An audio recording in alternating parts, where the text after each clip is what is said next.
So friends, next class of the triterpenoidal saponins is the pentacyclic triterpenoidal saponins. So as the name pentacyclic indicates, these type of triterpenoidal saponins will have 5 rings, and these type of triterpenoidal saponins have a more wider distribution in comparison to the tetracyclic triterpenoidal saponins. Now these pentacyclic saponins can also be classified into different categories based on their structural features, and these can be classified into lupain type, which are commonly known as lupanes or lupiol derivatives, ursane types or ursanes, then oleane type, or also known as oleanes or oleanolic acid or beta amyrin derivatives. Now as you can see the structures of these 3 subclasses of pentacyclic triterpenoids, that is lupain, ursine and oleane type, there are certain similar features between these 3. You will find methyl group at position 25, 26, 27 in all the 3 groups.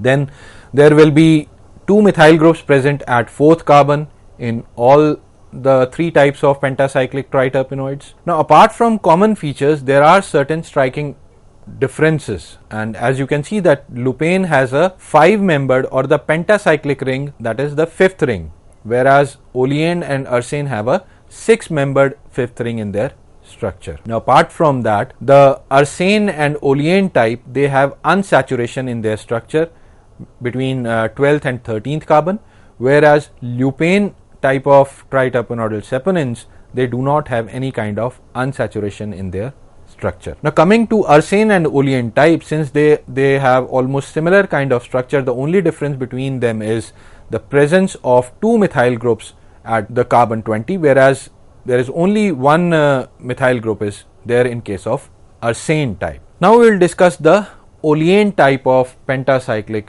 triterpenoidal saponins.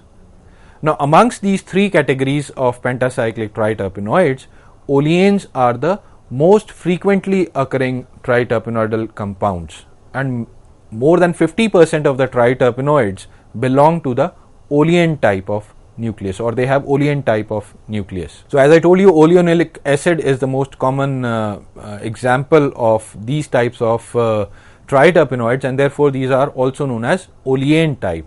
Another common example you will find in plant kingdom is of beta amyrin, and therefore these are also known as beta amyrin derivatives. Now as I told you that these type of triterpenoidal saponins, they have a very wide distribution, and you can find them in the member of SLPDAC family, and the most common example is Gymnema sylvestre, which is also known as Gudmar and is largely used to treat diabetes.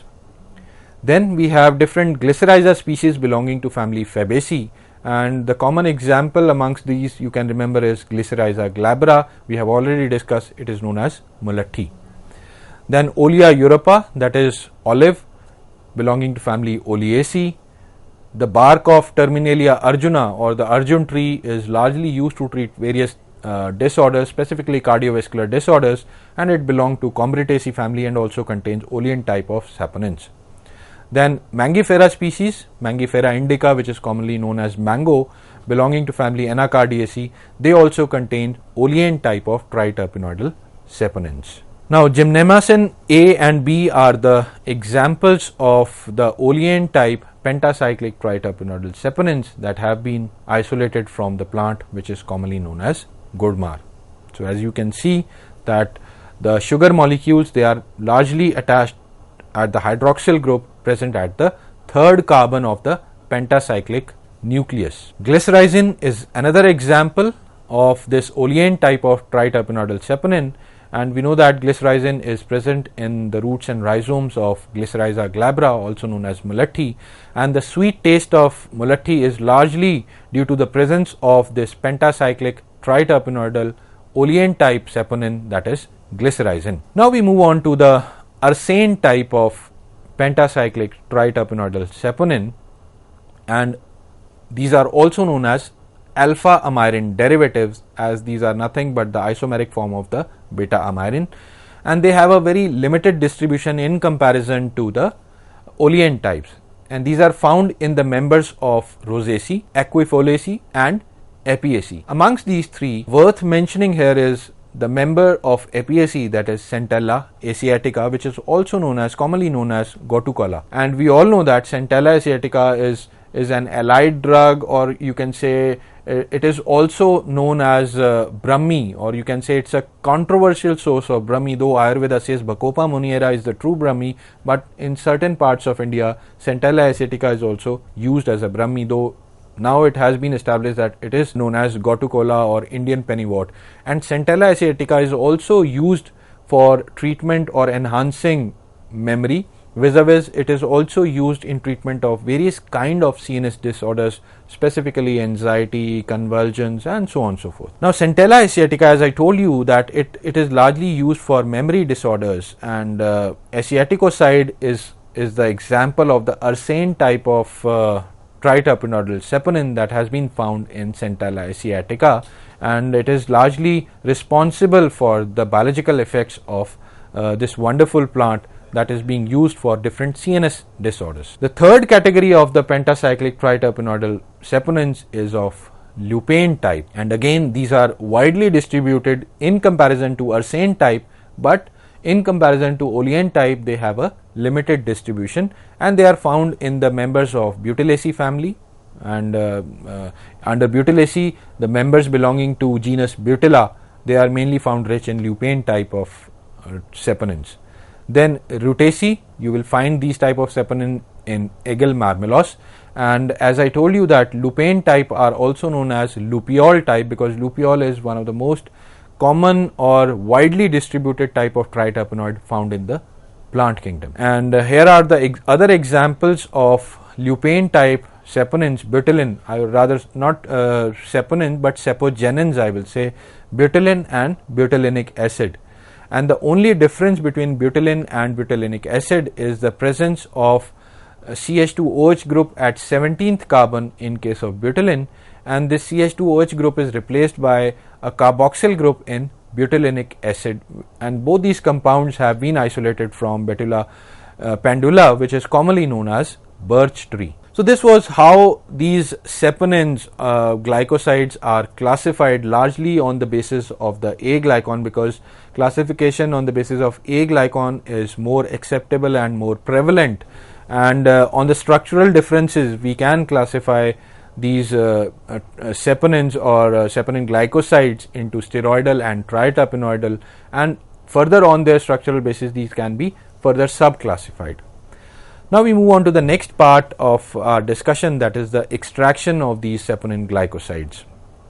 As I told you, traditionally people used to extract the plants that contain saponin glycosides by boiling them in water. So traditionally hot extractions were mainly done, and the aqueous extract was largely used for the cleansing purposes.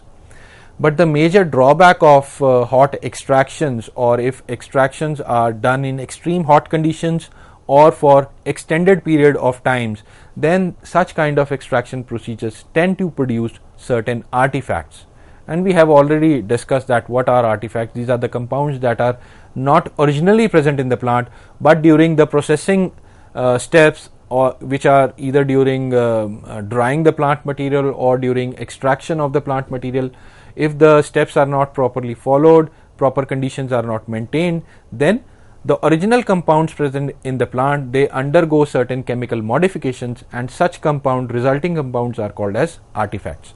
So such hot extraction or extreme extraction conditions, they lead to the production of artifacts, like there can be breakdown of acetylated chains present in the nucleus, or if you are using methanol as a solvent to extract the saponin glycosides, then sometimes what happen is certain steroidal saponins, hydroxyl groups are present. These hydroxyl groups change to the methoxyl groups, and they produce artifacts.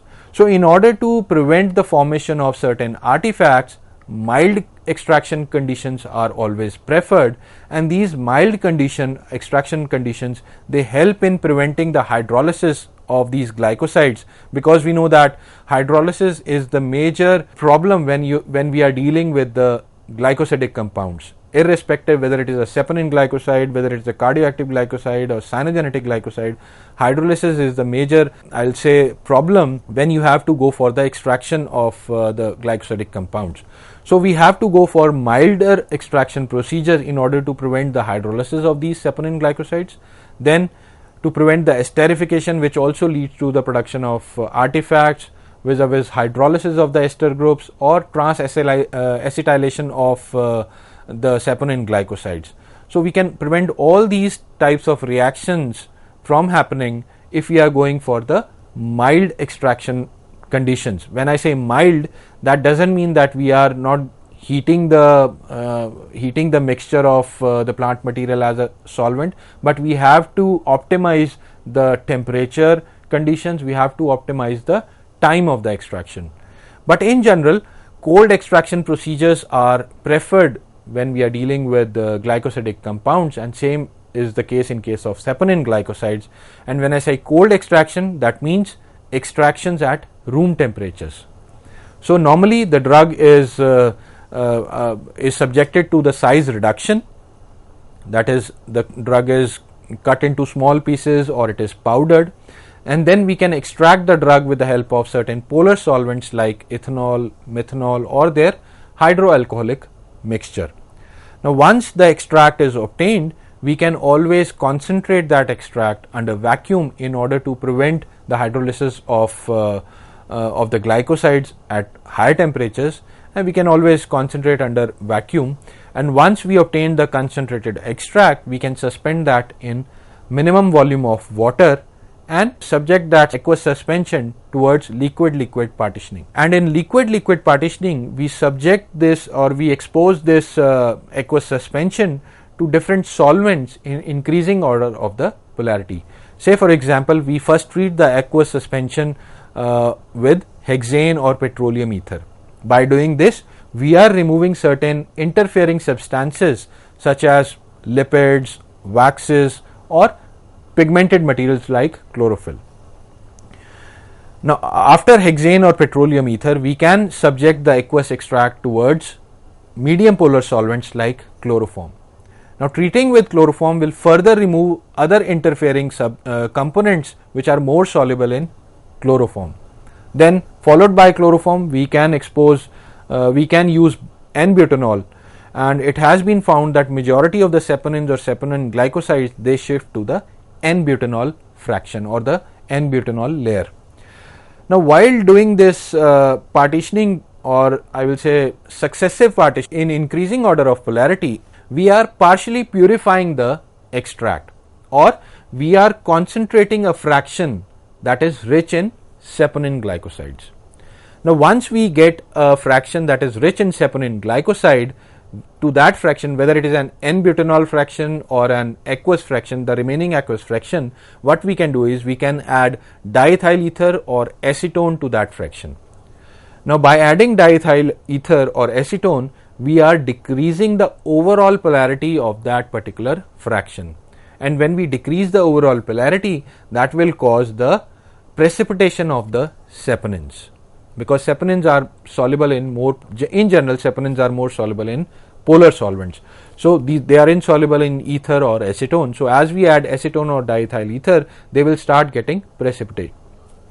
So we can always separate the precipitates by filtering them out, and we can get crude form of saponins. Then we can also use an alternative method by first exposing the plant material or extracting the plant material with low polarity solvents like hexane or petroleum ether in order to remove the interfering components like lipids or waxes or other pigments, and this process we know that it is called as defattening. So we can first expose the plant material towards defattening, then we can extract the plant material with suitable solvent, whether it is alcohol, methanol or their hydroalcoholic mixture. Once we get the alcoholic extract, then we add lead hydroxide or lead acetate to that extract in order to precipitate tannins, which are another interfering compounds, and these are soluble in water or the hydroalcoholic mixtures. So in order to remove these, we add lead hydroxide or lead acetate.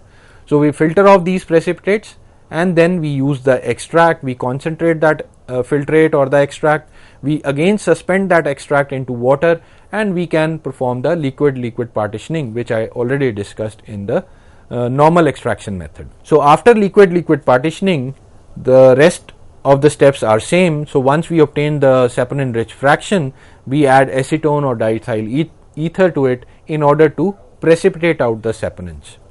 So once we get the crude form of saponins, we can further purify or we can I'll say isolate the individual saponin by using different chromatographic techniques such as column chromatography or medium pressure liquid chromatography, flash chromatography, or preparative HPLC. So depending upon the requirement, depending upon the requirement of the yield of the saponins, we can choose any of the chromatographic method in order to isolate individual saponin from the crude saponin mixture. Now solvents form the major I'll say component of the extraction procedure, and selection of the solvent is the most critical factor when we are going to extract the saponins from the glycosides. The selection of the solvent also depends upon the nature of the plant material which we are having. So if we are having a dry material, then methanol or aqueous methanol is the preferred solvent, because if you are using water in higher percentages or pure water, then that water will come in contact with the dry material, plant material, and it may cause activation of certain hydrolyzing enzyme, which will eventually cause hydrolysis of the saponins. Now if you are having a fresh material, then pure methanol or propanol water is the preferred solvent for the extraction. Now it has also been observed that if you are using aqueous methanol for extraction 30% or 60%, then also it may lead to the activation of the hydrolyzing enzyme. But 80% methanol, aqueous methanol, or 100% methanol, it has no effect in activation of those hydrolyzing enzyme and is considered altogether safe for extracting those saponin glycosides. Then again, if you have frozen material, lyophilized material, then propanol water is the solvent of choice for extracting saponin glycosides.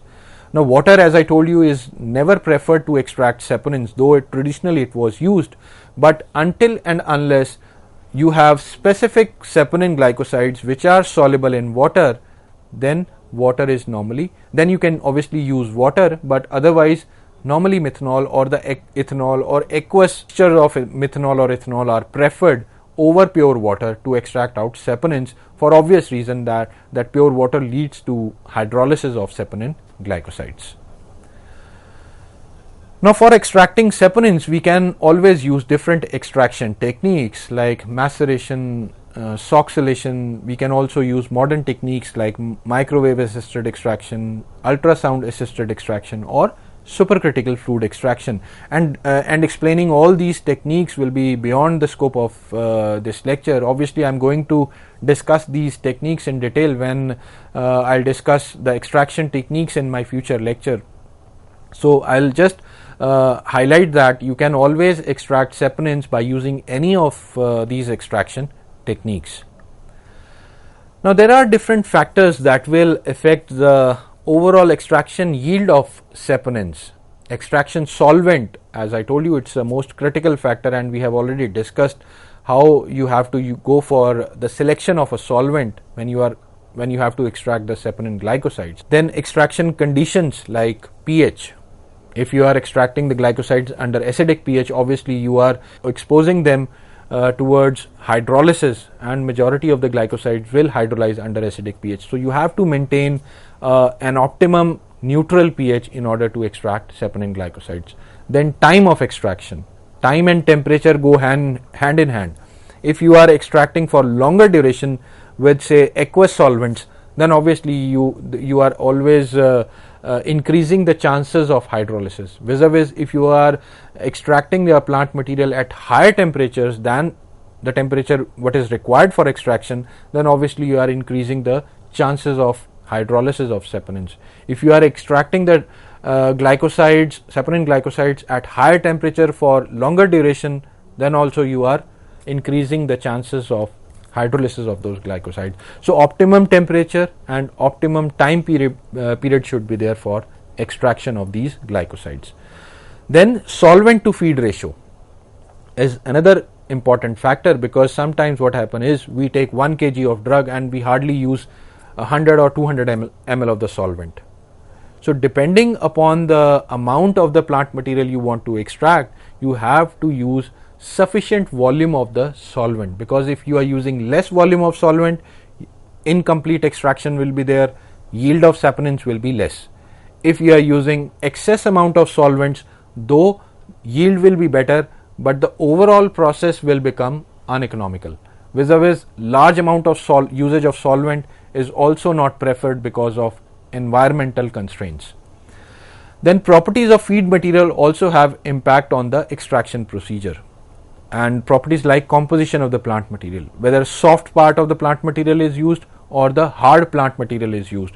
If you are using soft part, then obviously less time of extraction is required. If you are using hard part plant material, say for example bark or roots, then obviously you require longer extraction time, higher temperature in comparison to the softer parts. Particle size also play an important role in improving the overall extraction yield.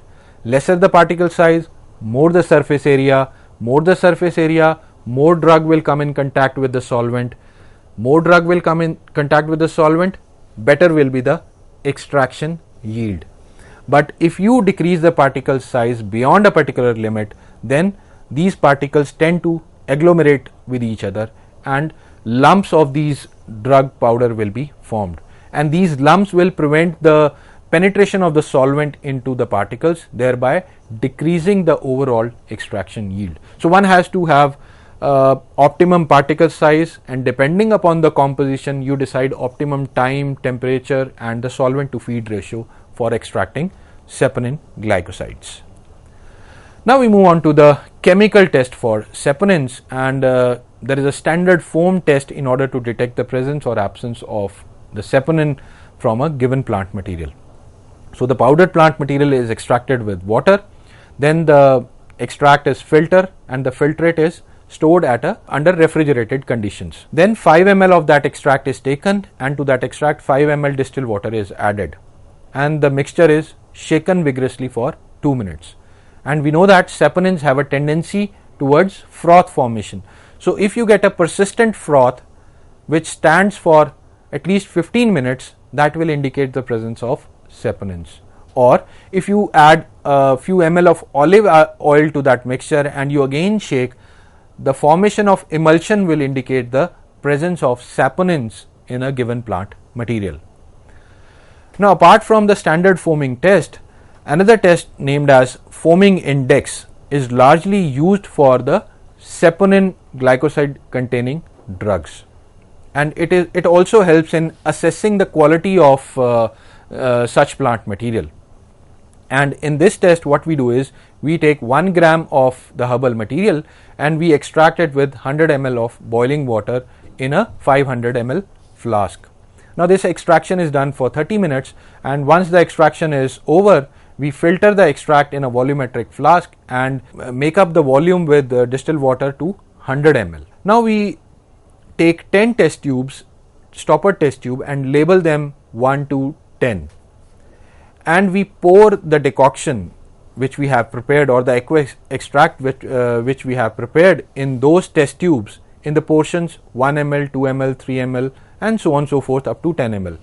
It means that in test tube number 1 we will add 1 ml of the extract, in test tube number 2 we will add 2 ml of the extract, test tube 3 we will add 3 ml, in test tube 9 we will add 9 ml of the extract, and in the test tube number 10 we will add 10 ml of the extract. Now after adding the extract, we will make up the volume in all the test tube to 10 ml with distilled water. It means in test tube number 1 where we added 1 ml of extract, we will add 9 ml of water to make up to 10 ml. Likewise, in test tube number 5 we have added 5 ml of the extract, we will add 5 ml of water in order to make 10 ml. So in test tube 9 where we have added 9 ml of extract, we will add only 1 ml of distilled water to make up to 10 ml, and there will be no water added in test tube number 10 because it is already having 10 ml of the extract. Now once the volume is made up to 10 ml, these test tubes are shaken vigorously for 15 seconds with 2 shakes per second. That is, you have to shake them for 30 times in 50 seconds. And then we allow them to stand for 15 minutes, and the results of the test are assessed in terms of the foam height. Now if the height of the foam in every test tube is less than 1, then the foaming index of that particular drug is considered as less than 100. If the height of the foam in any of the test tube is 1 centimeter, say for example the height in test tube number 4 is 1 centimeter, then we know that we have added 4 ml of decoction or the aqueous extract in that test tube. Now this 4 ml of this volume is used to determine the foaming index by using a formula which I am going to discuss ahead. Now if you find that the first and the second test tube itself have foaming height of more than 1 centimeter, then we will prepare intermediate dilution in order to get more precise result. And if the foaming height or height of foam is more than 1 centimeter in every test tube, then we say that that drug is having foaming index of over 1000, and appropriate dilutions of the extract are again made in order to assess the exact value. Now the foaming index can be calculated by the formula, that is 1000 by A, and A is the volume of the extract present in the test tube that showed the height of the foam equivalent to 1 centimeter. We took an example of the fourth test tube, so 1000 divided by 4 will give you the foaming index of that particular plant. So this is how you can assess, or you can assess the quality of the saponin containing plants by determining their foaming index. Now we move on to the last part of the saponin glycosides, that is the uses. As I told you, they are used as immunomodulator. Panax ginseng, Asparagus racemosus are the common examples. Plants containing saponin glycosides can be used as memory enhancers. Brahmi, Gotukola, Panax ginseng, Glycyrrhiza glabra are the common examples. CNS disorders like anxiety, insomnia, convulsions, Bacopa monnieri, asiatica, and ginseng can be used. Then we have anti-diabetic effect. Methi, fenugreek, Trigonella phoenum, Gymnema sylvestre or Gudmar are used as anti-diabetic agents. Saponin glycosidic plants have also shown anti-inflammatory activity. Senegans, which have been found in Senega plant or Polygala senega. Butylenic acid. Some plants are also used as expectorants like Senega or Glycyrrhiza glabra. Then apart from these activities, saponin glycosidic plants have also shown anti-cancer activity, diuretic activity. Gokru is a well-known example. Wound healing, hepatoprotective, and antimicrobial property. So friends, this was all about saponin, starting from their definition, their properties, their classification with suitable examples, their extraction procedures, factor affecting their extractions, chemical test, and the uses of these glycosides. Thank you.